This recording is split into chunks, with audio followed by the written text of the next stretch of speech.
Good morning students. Today is Hindi literature turn आपकी मंथन book का चैप्टर नंबर 3 मुश्किल नहीं है कुछ भी अगर ठान लीजिए। जैसा कि आप इस चैप्टर के टॉपिक से समझ रहे होंगे कि अगर आप अपने मन में कुछ भी करने की इच्छा धारण कर लें, दृढ़ निश्चय कर लें, तो कोई भी मुश्किल आपको उस काम को करने के लिए रोक नहीं सकती।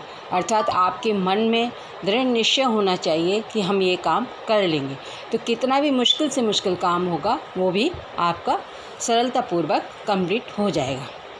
जैसा कि इस कहानी में है कि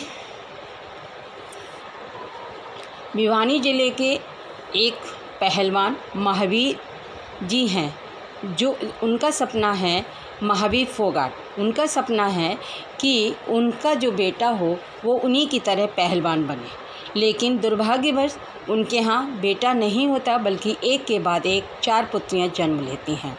तो महावीर सोचते हैं कि मेरा ये सपना अब शायद ही पूरा होगा। ऐसा सोचकर वो अपना काम करते रहते हैं, लेकिन अचानक एक दिन जब वो अपने ऑफिस से घर वापस आ रहे थे, तो पता चला कि उनकी जो 2 छोटी बेटियां हैं, गीता और बबीता, उन्होंने एक लड़के को पीट दिया है, मारा है।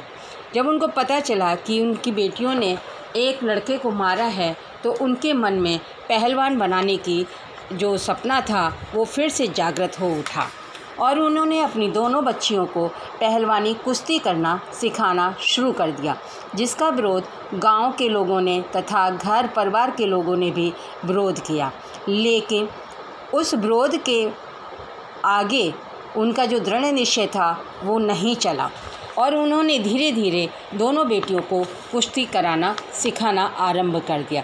पहले तो उन्होंने अपने गांव में घर में ही कुश्ती करना सिखाया और कुश्ती और पहलवानी के लिए उनको अच्छे पौष्टिक आहार की ज़रूरत पड़ती थी, तो उन्होंने उसके लिए अपने आप मछली पकाना, अंडा देना और हरी सब्जियों को खिलाने का काम शुरू कर दिया, जिसका विरोध उनके घर में होता था कि लड़कियों को इस तरीके का कुश्ती लड़कियां नहीं कर सकती हैं, लड़कियों का काम तो घर संभालना होता है।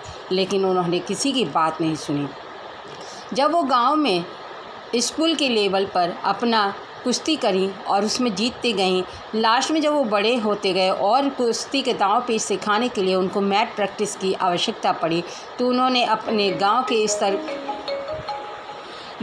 स्तर के जो राष्ट्रीय स्तर की प्रतियोगिता के जो कोच थे उनसे बात की कि उन्हें मैट प्रैक्टिस के लिए गद्दे वगैरह देने की पूर्ति करें, लेकिन उन्होंने लड़कियों को देख करके उनकी सहायता नहीं की, जिसका उन्होंने महावीर जी ने अपनी बेटियों को, क्योंकि उनके मन में तो दृढ़ निश्चय था कि वो बेटियों को अपना पहलवान बनाएंगे, इसलिए उन्होंने सादा गद्दों पर ही बच्चियों को मैट प्रैक्टिस कराना आरंभ कर दिया।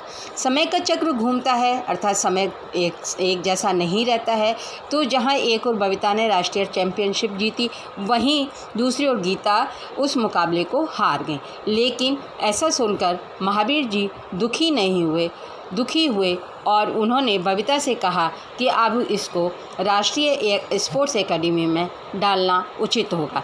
जब राष्ट्रीय स्पोर्ट्स एकेडमी में गीता को डालने के लिए गए, तो वहाँ उन्होंने उनके जो कोच थे उन्होंने उसे हतोत्साहित किया और निराश किया कि लड़कियाँ कहीं पहलवान नहीं बनती। लेकिन कोच जो प्रमोद कदम था, उनके अंदर गीता को छोड़कर महावीर जी बेमन घर लौट आए। प्रमोद कदम गीता को उत्साहित करने की बजाय हतोत्साहित करते और उनको धीरे धीरे गीता उनके वातावरण में ढलती गई। लास्ट में क्या होता है कि गीता को जब ये समझ में आता है कि कोच मेरे साथ कुछ गलत कर रहे हैं, तो वो अपने पिता से बात करती हैं। तब पिता उनको एक वीडियो सीडी के द्वारा लैपटॉप पर देख करके उनको खेल के दांव पेच सिखाते हैं। उन्होंने एक बात गीता से कही थी कि अगर आपको खेल जीतना है तो आक्रमण के लिए खेलना चाहिए, ना कि अपने बचाव के लिए। वो बात गीता के मन में बैठी हुई थी। जब फाइनल